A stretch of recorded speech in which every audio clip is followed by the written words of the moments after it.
Welcome to the Family Office, planning for the people who matter most. Seen this, interestingly enough. Mm-hmm. Your perspective on it real quickly. Jamie Dimon, which is the CEO of Chase, right? Morgan Chase, right? Mm-hmm.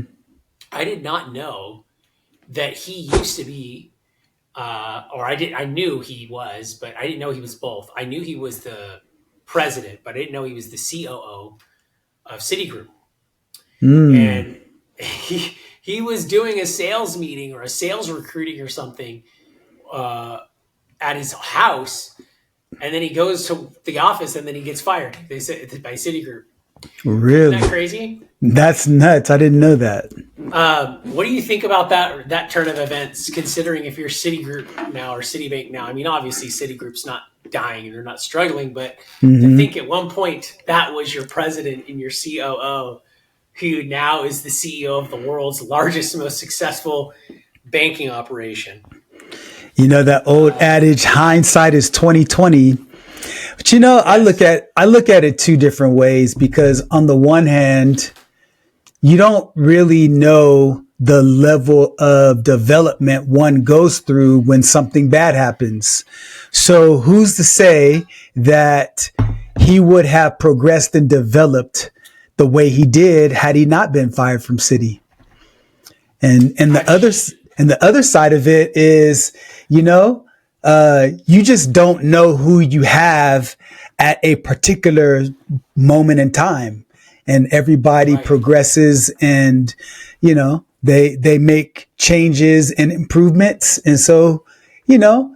Hindsight's 2020. Now, had they gone out of business, that'd be another thing, but you just never know. Maybe, you know, Chase is doing well because of the product market fit and his personality in that place. Because like, for example, would Jim Cook be good at Oracle? Tim Cook? Tim Cook. Yeah. Would Tim Cook be good at Oracle? It's interesting because Larry Ellison is a founder and he's still the CEO. So right. That's interesting because that doesn't happen very often, but I don't think so, because Larry Ellison is a complete opposite of Tim Cook. Larry Ellison is a brash, like 1980s kind of. Larry Ellison's like a refined Trump, you know, he's not as hardcore. He's I put them in the same group. You know, he's yachting all the time, that big male ego and all of that. Tim Cook is a homosexual male who's very reserved, very calm and collected, very by the numbers. Actually, Apple has just, interestingly enough as well, has just ramped up their efforts for succession planning for Tim Cook. Interesting. I don't know if you know that or not recently. I did not know that. I think he's getting up there. I think Apple's put themselves, you know, in a very nice position. And that position, I think, is that they have not spent nearly the amount of money that their competitors have spent on AI research and development. So they still have a ton of cash. And they now almost have gotten themselves in a position where if there is a bubble, like most people say there's a bubble, I think that Apple's going to come out of this going, well, now we've seen all the mistakes of everybody, and now we have a ton of cash and we can pivot a lot faster. So I think that goes hand in hand with the board's strategy now to all of a sudden ramp up efforts for succession planning, because we've talked about this before. Tim Cook is a phenomenal executive. He's operator. But he's an operator. He is a president. He is a COO, but he is not a CEO. He is not a visionary. He's not, and that clearly shows you in, you know, the lack of Apple's innovation or their level. But I think Apple has put themselves in a very good position to slingshot into the next, you know, 50 years with some type of crazy stuff. But the reason why we're talking about Jamie Dimon is he just recently came out and said he does not, or he bans cell phones, tablets, anything in boardroom meetings, no devices. And the counter to that was IBM CEO Arvind Krishna said the exact opposite. He welcomes it. So I was curious to know, opening up, interesting enough, your argument on that. Zero stance policy on devices in boardroom meetings. I think it's a great thing. I agree with it. I don't think there should be any devices in boardroom meetings or high stakes meetings like that. I agree. What's your perspective on it? I would say it depends on the type of company that you're in a board meeting. Because the reason why I say that is because let's just say, for example, you are in Google's board meeting and you rely on open source information to get real time data. And if you need that to help you be a more informed board member, I think it's a great device and a tool. But in another context, having a phone is more of a distraction. And so I just think it depends. But I would say as a general rule of thumb, if I had to choose one or the other, I would lean more towards not having it because I want my board members present. And I want them to be focused and dialed in on what we're talking about. And I also want them to come in prepared and know what it is that they're supposed to be talking about if they have talking points and have a thought and have an opinion about something because they've read it before. And interestingly enough, I have a board meeting this afternoon for a company that I'm the board president over. And one of the big pet peeves that I have, not of this company, but of other boards that I've been a part of, is people coming to board meetings unprepared. Don't look at your notes for the first time during the meeting. Don't formulate an opinion in real time. Have some time to go and prepare. Like for every time we get together, I don't have it on screen, but I always come prepared. Like I know that we'll have other topics because information flows so quickly and so freely.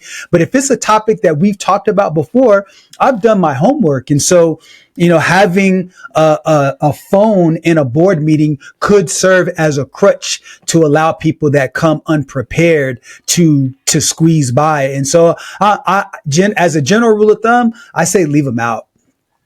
But how does that, how does that not, or I guess rather, I mean, given your experience in life, and I could just reflect on my own experience in life, being in, having a office job, I guess, or however you could say that, and having my dad wasn't a blue collar guy; he was a white collar, but he knew how to do blue collar stuff, and I think that's indicative of baby boomers. I think a lot. My dad was born in '47, so I think that's a characteristic.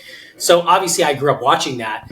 I'm not a blue collar person. I'm not motivated to be it, but I'm very mechanically inclined. I know how to fix a lawnmower, do an oil change. I know how to do these types of things. Now,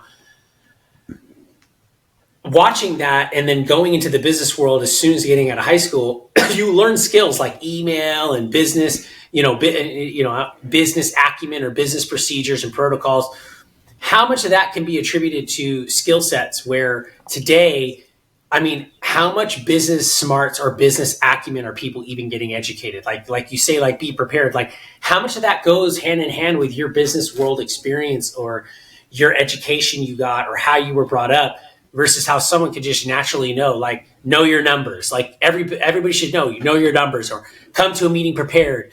Have your be on time. Don't be late. If you're early or if you're on time, you're late. Right? That whole way of thinking. How does that get taught, or are people even getting educated like that? Because I feel almost like in today's society or today's world, most people, working age people in their 20s or even their early 30s today, they have no clue as to any of that. They just don't know. But then on the other side of it, you do have this group that seems very savvy tech-wise, and they're on TikTok or they know how to do business and stuff like that. So. But then when you actually see it in the real world, you're like, what the hell is going on with it? Or am I in a time warp with it? Because it makes me think very, very critically when you just said that about being on time for the board meeting and being prepared with your notes. And I'm going, how much of that is taught versus how much of that is caught? Right? Yeah.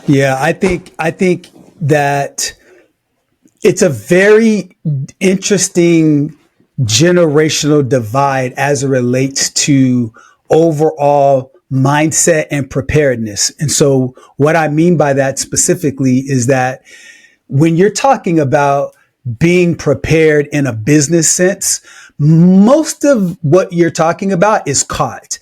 But unfortunately, there are a lot of cultures, business cultures, that don't have that learning type of a mentality and those high standards. I think there's more of a laissez-faire. We want to create a festive type of an environment. And so when you've got a festive environment, typically in general, you don't have high standards. And so when you look at companies like Google, they have a laissez-faire environment, but they also have high standards. And that's why they're a unicorn company. So you can't look at a company like Google and try to reproduce that, because they're a 1 in a billion company. And so when you try to replicate elements of a company that you don't have the capacity, you don't have the knowledge, you don't have the skills to be able to replicate that, you're going to attract B-level players. I was watching a podcast, and there was a lady that was talking about A-level versus B-level versus C players. And essentially what she was saying is that A-level players, they want to be challenged. And when we're talking about challenge, we're talking about by leadership to help them get better. They don't want to be in an environment where they're comfortable. But B-level players, they want to be safe, and C-level players want to be invisible. And so when you think about just that overall mentality about the difference, not all organizations have the capacity to attract A-level players. And so what happens is you have C-level players are not the ones that are the biggest threats.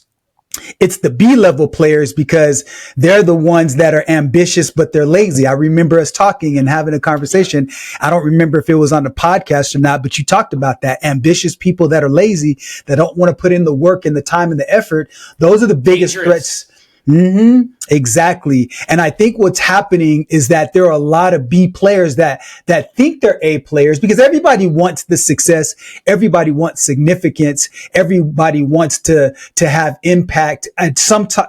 One of those, impact might be their primary driver. Significance might be their primary driver. But at the end of the day, if you're not willing to put in the time, effort, and hone your craft, you're not going to ever be an A player. And it's being an A player is not all that it's cracked up to be in terms of what it actually takes. It looks great from the outside, but on the inside, when you're the one experiencing the difficulty of that progression towards becoming an A player, people on the outside don't see that. So to answer your question, Chris, I just think that a lot of organizations don't attract A players, and they don't have an A-level culture. So therefore, most of what happens needs to be self-taught or become a part of an organization where you can catch it, because that organization has high standards.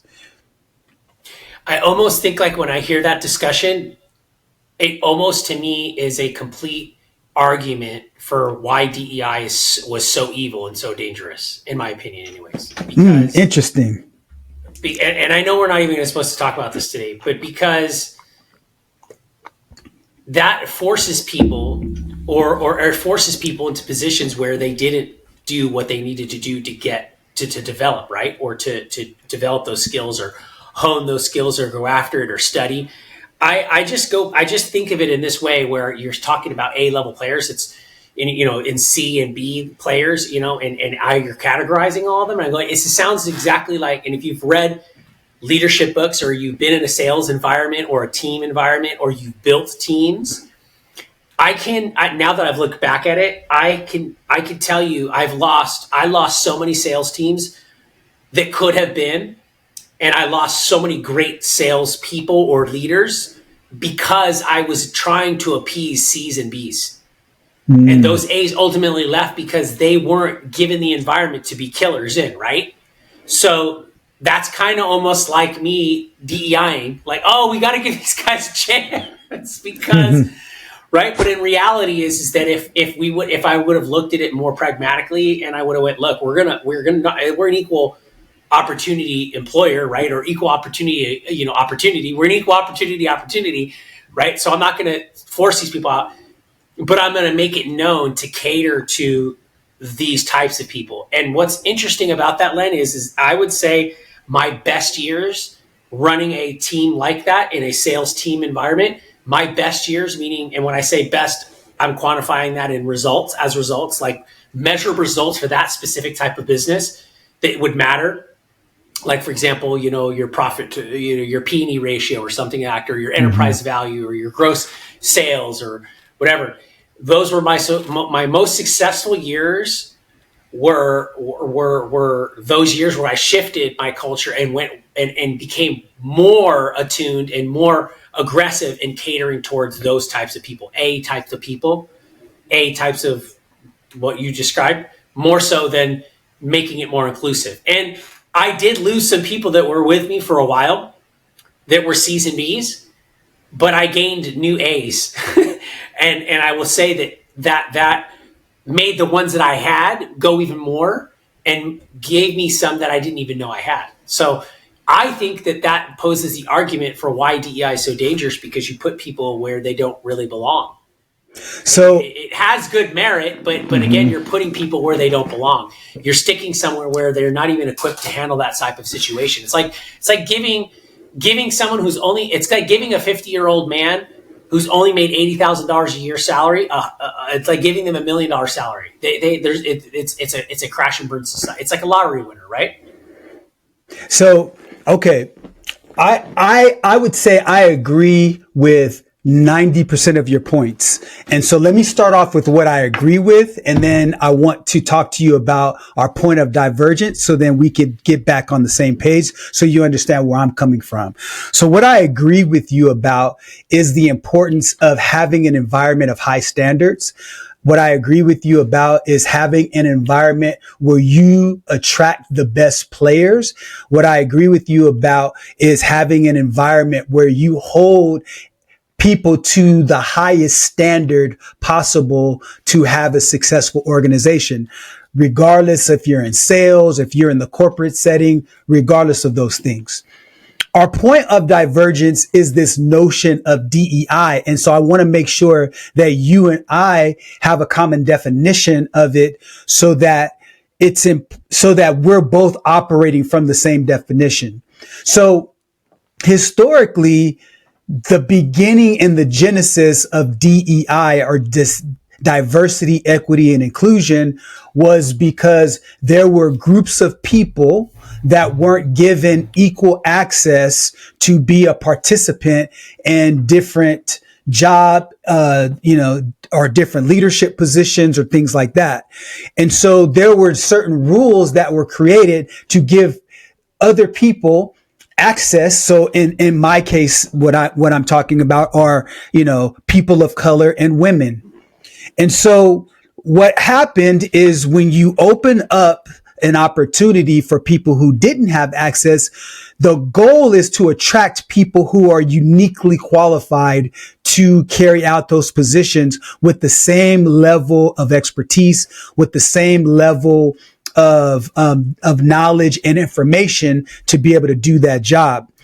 What has happened, which gives your perspective merit, is that DEI began to shift into something that it never should have shifted into, which is giving unqualified people access to institutions and jobs and leadership positions that had no business being there. And so what ends up happening is that it becomes a very slippery slope between blaming a female or a person of color for getting access to a certain job or access into a certain institution that was qualified, and then suggesting that they weren't qualified, because of the fact that there have been many instances in which people of color and women were given access that weren't qualified. And so for the purpose of our conversation, always moving forward, whenever I say, that DEI is not a bad thing, I'm talking about DEI from the standpoint of giving a person who would not have had an opportunity access. I'll give you a specific example, because a lot of people in our audience would know who this person is. There's a person by the name of Mike Tomlin. He is the coach of the Pittsburgh Steelers. And so there was a rule in the NFL called the Rooney Rule. And what they said is, look, for every position and every coach that's hired, you need to make sure that you interview at least one African American, because one, the NFL is 60% African American in terms of the players. And then two, when you look at the coaching staffs, they're almost not, African Americans are almost non-existent. Now, we're not saying that the person that interviews has not qualified should get the job. Just give them the opportunity. So Mike Tomlin goes in and he interviews for this job and he blows the other coaches out of the water. Right now, he and I believe John Harbaugh are the two longest continuously tenured coaches in the entire NFL. And so because of that rule, he may not have even gotten a shot because he was a young guy. He came in the league at 37. By the time he was 39, he won a Super Bowl. Now, he hasn't won one since, but that's another conversation for another day. But he was given access. And so when I talk about DEI, I'm talking about situations in which you give people that are qualified the opportunity. So DEI in and of itself is a great thing. DEI misused is a problem because overall, then you begin to attract B and C players when in fact, that's not what institutions would be that are wise would continue to do. And we're on the same pages in regards to that, which obviously undoubtedly we both know, because that's just like, you can't lend to someone because of their race. You can't lend differently to someone because correct. Right. It's the whole issue I have with the transgenderism in sports, which, by the way, Olympics we talked about that, I think, right? Or we might have talked about that, or we might, I think. Briefly, we talked about it, yeah. Right? Because they're now allowing that, which undoubtedly so. There are biological things that make men different from women. So we're on the 100%. And what you notice, I think, with the DEI stuff today is you did see that abuse, the blatant abuse of it, where you have people in positions where they have no business being in those positions. And sometimes they don't even want to be in those positions. They don't. They'd be better off served somewhere else. So yeah, rejecting someone because of their ability to do, or rejecting the best candidate simply because they don't read the right skin color, or accepting a candidate because they're the right. And this goes beyond skin color. It could be anything. It's just absolutely atrocious because it goes against that principle of everything, of evolution, of the success and everything. Like if you put the time in, the effort in, this is the result that should happen, right? These are the odds that it should happen this way. And then when you start tinkering with that, that's when you get the issues that you see today. And that's why you see a lot of resentment with certain things, and you see a lot of people that are just not happy. They're just not happy. Right. All this infighting. But to deny someone access simply because of that, absolutely not acceptable. But to put someone there is equally unacceptable. It's 100%. Could not agree with you more. And that's where I think you see that with going back to that broader sense of things, how we described it. But getting into things today, Mandami is elected. It's going back and forth. It's pretty crazy going on right now. It's interesting because I don't know if you saw this or not, but Kevin O'Leary, he just did a conversation. I think it was with Varney. I think it was on Varney and Co. And Kevin O'Leary and him were talking, and Varney was saying, "Oh, all the people are going to start leaving." And Kevin O'Leary went, "By contrast, what are you talking about? You're going to see an influx of people coming in. You're going to see an influx because you're going to have people that are going to appeal to his message, that are going to move to New York City." And then Bill O'Reilly just recently was on talking about it. He's like, "I'm so happy my property value in the next county over, Suffolk County, outside of New York State City jurisdiction, went up by 20 and 30% already because everyone's moving there and wants to move there out of the city of New York." So he's got the governor on one side squeezing him. He's got President Trump on the other side. He's made all these promises. He came out with a message where I was hoping that he was going to be different and not say turn up the heat language, and put the gloves back on and just, hey man, I was hoping he was going to I don't agree with anything he says, like at all. I'm not in that camp at all. I agree with one thing that he says, and that is things need to change. Okay, I agree with him in that. How he wants to do it, I don't. But I actually was really rooting for him that he was going to come in and he was going to just prove everybody wrong. And I was hoping he was just going to put his head down, do what he was going to do, and play his game. But instead, he jumped right into the game with everyone else. So it's not looking pretty good for him right now. I don't know what he's going to do to get himself out of this hole that he's dug himself into. He's dug himself into a Trump-sized hole, that's for sure. What say you, Len Cooper? How's he getting himself out of this one? I don't think he's going to. And this is coming from a guy who really wants to see change because he's young. I think we talked about him in a previous podcast, but, things have changed since he was elected. The things that I like about him is he's young, he is energetic, and he is charismatic, and he knows how to move people with his words. And so the thing that he has going against him, though, is that he is in a large state that's highly populated. And in order to get things done, he's got the city of Albany that he's got to deal with. And because of that, he's got different legislators, not only on the Republican side, but even on the Democratic side, that are not aligned with what he's saying because they say that he's too far to the left. And so I think in order for somebody to come in that has that charisma and youth and vitality and vision of what the future can be, I think you need to have more of a centrist type of message.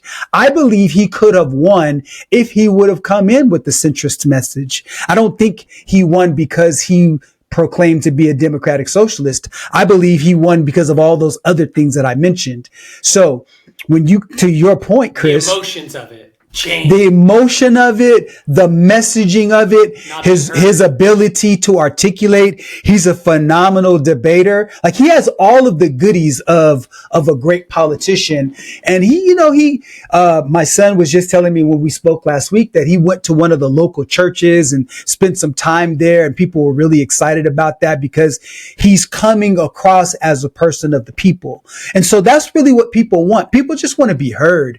People want their voice to be represented in places that representative can speak on their behalf. And they feel like politicians aren't doing that. He's very good at changing that narrative.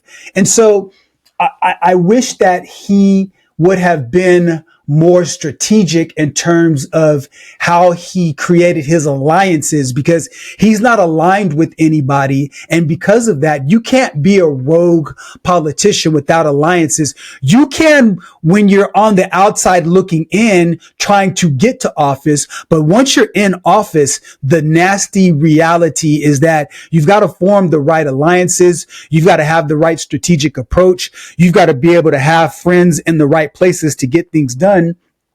He doesn't have any of that. So I think he, in the next 2 to 3 years, he's going to be known as a person who talked a big game, but wasn't able to back it up with any policy and any substantive change. But with that being said, Len, any closing final thoughts for you?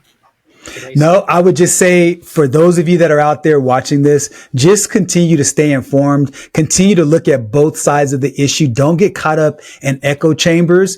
Be a thinker for yourself. Don't let somebody else think for you. Don't even let us think for you, because we're just talking heads on the media as well, right? But we just try to be more objective and talk about both sides. But at the end of the day, you got to go figure it out for yourself, because, Chris, I know this is an aside, we're supposed to be closing out, but you'll hear like people say, hey, what do you think about Trump doing XYZ 1, 2, 3? And they're like, oh, I love that he did that. And then they're like, well, that was actually Obama.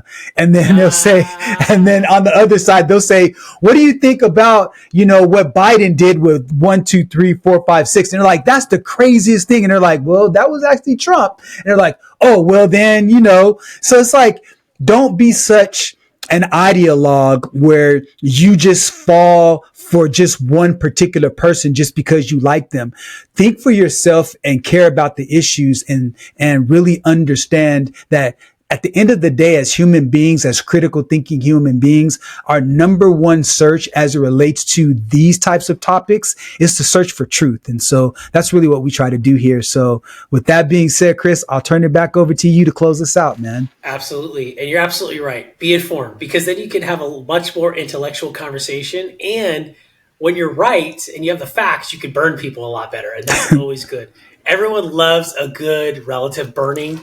Thanksgiving's coming up. Yeah. Don't stay quiet. Create some chaos and some drama at the table. Everyone wants to talk about it. Look, you busted your butts to get to that table, right? And you busted your butts to put the food on that table. You might as well have a great civil, logical, independently intellectual conversation about it and say, that's right, baby. I got you. This one's paired with the facts, right? Be clean and eloquent about it. Mm-hmm. And at the end of the day, you can all enjoy some apple pie or some pumpkin pie together. And then think about how you're going to come together as a family and just crush it in 2026. So, but anyways, yep, absolutely. Always good, sir. We'll see you on the next one. Take care. All right. You too. Bye. Conversation has given you clarity on your next steps. Please share this episode with someone who's walking the same path. Don't forget to like and subscribe so you won't miss future episodes. And remember, planning ahead isn't just prudent, it's an act of care. Thanks for joining us, and we'll see you next time on The Family Office.